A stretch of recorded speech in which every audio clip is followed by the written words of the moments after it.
online life is great, but don't spend so much time, being on this thing that you forget to actually live your life.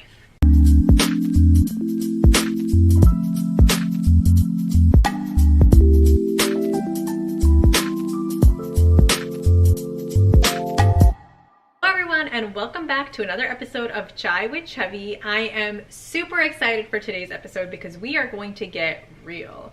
And I want to talk to you guys today about social media, all things social media, about my journey into it, how the behind the scenes looks, where I am with it currently, and where I'm hoping to go with it in the future. So without further ado, let's get into the video. So the last few weeks have been so amazing because of the amount of opportunities that have come my way that I am so grateful for. I got a chance to go to the US Open with Emirates, which was amazing.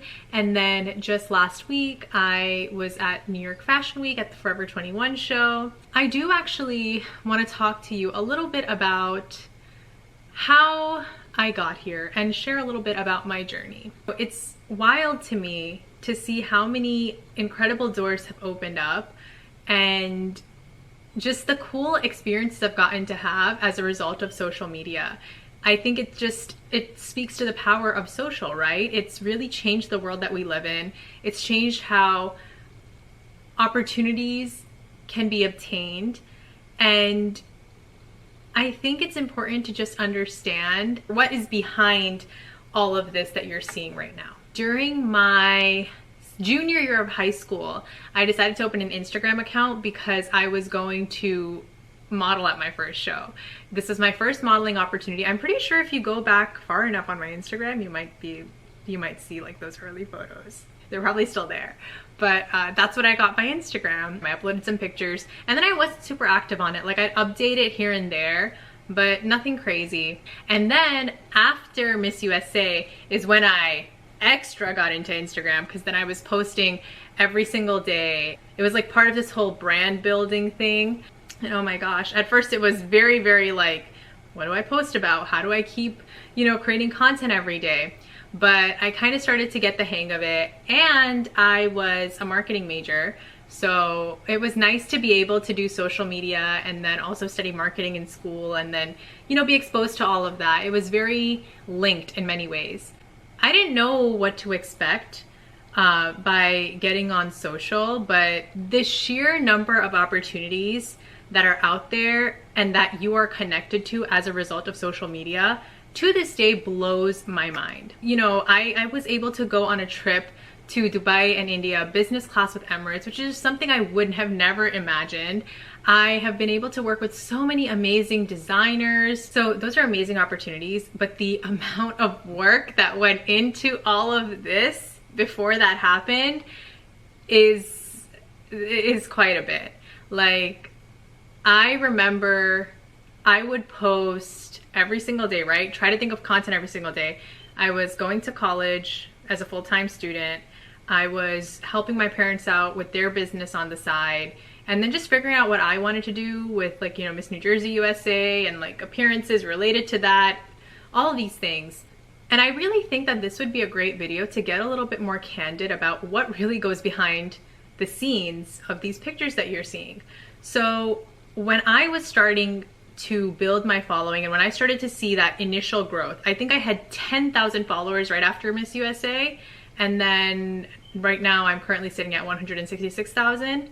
And the initial period of growth, when I started really growing, I was like, all right, so I need to, how am I going to create content daily? So what I did was anytime I would go somewhere, I would make it a point to capture content there. And then I would have set days where I would just shoot like multiple looks in one day so that I would be set for the week. I remember going on many, many trips and vacation and just having multiple looks. We were in India one year and I knew we were going to be seeing a lot of different things and going to a lot of different places. So I packed all my outfits with me, and every location would get a new picture so I could keep getting more content and keep updating people. And then honestly, to this day, it's something that I do. Anytime I go on a trip somewhere, my thought process is, okay, this is my trip. These are all the things I'm gonna see. These are all the outfits that would work in these locations. And then I pack everything with me and find a way to carry it around, change while I'm there, and then shoot this content. It is a lot of work. It is 24/7.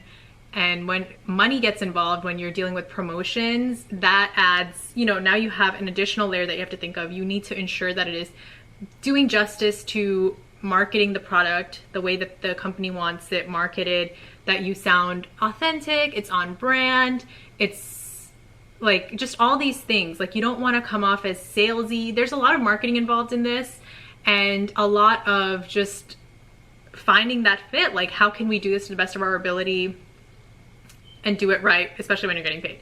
So that is kind of what content creation is like. But you know, I'm all about being authentic on here, and I do need to say that sometimes it gets to be a lot. There are definitely downsides that I face with social media, and one of them is the trolls. I think people really desensitize themselves to you or to people online and feel like it's okay to say a lot of things that are not okay to say. And I know some people think that that's like part of the package when you sign up to do this, but I think differently. I really don't think there's a good reason to be mean to anyone online. It doesn't matter if you know them. It doesn't matter if you don't know them. There's no reason to spread hatred.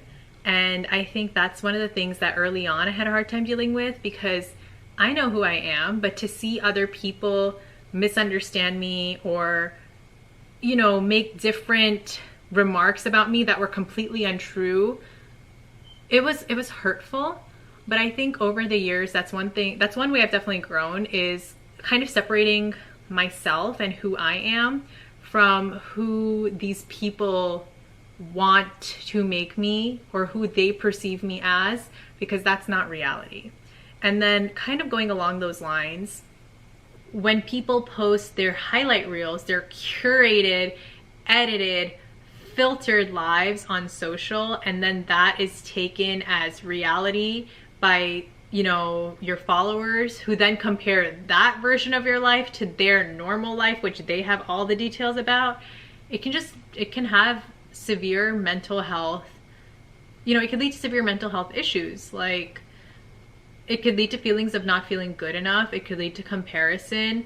And I personally don't believe it's anyone's responsibility to like make sure people are not comparing their lives to yours. I don't feel like that is their responsibility. But I do feel like as a general population, as general consumers of social media, it's very important for us to realize that it's not fair to our lives, us, anyone who we know, to be subject to comparison based off of what we're seeing online. It's really not fair, because we don't know the reality of the situation, and we're only seeing one aspect of someone's life or one aspect of a situation when we're on social. We're not seeing the full picture. I can't even imagine what it's like to be a teenager or in high school having social media, because I mean, I was still a teenager, but you know, those initial years, right? Like when you're going through puberty, those are my awkward years. And I loved them. They were awkward. I would never want to do that again, but I felt like they built character and they made me who I am today. And I just don't know how young kids these days are able to get, like, you know, have an awkward phase, if they have an awkward phase still, while seeing these photoshopped, filtered, perfect images online. I really don't know. And I also want to say to anyone who's listening who may be comparing themselves to someone currently or has compared themselves to someone in the past, you, again, don't know the full story, and it's not fair to you to compare yourself to someone else's edited, filtered version. You are amazing, you are perfect the way you are, and I really hope that you know that. I don't think social media is going away anytime soon. I do think it is up to us to guard our mental health and to just take the time to take a break occasionally. I definitely need to hear this, because I don't do that enough. Since social media is a big part of my work, I am constantly on it. But lately, one of the things that I've been telling myself is it is important for me to take a step back. I don't need to share everything. I don't need to take a picture of the food I'm eating all the time. Take those breaks from time to time to cherish real life, life offline, and realize that online life is great, but don't spend so much time, you know, being on this thing that you forget to actually live your life. That is all for today. Please share your thoughts with me. I would love to hear what you guys have to say about social media, your experience on it, any advice you have for maybe spending less time on it. I will see you again on the next episode of Chai with Chhavi. Till then, take care, and I'll see you guys soon.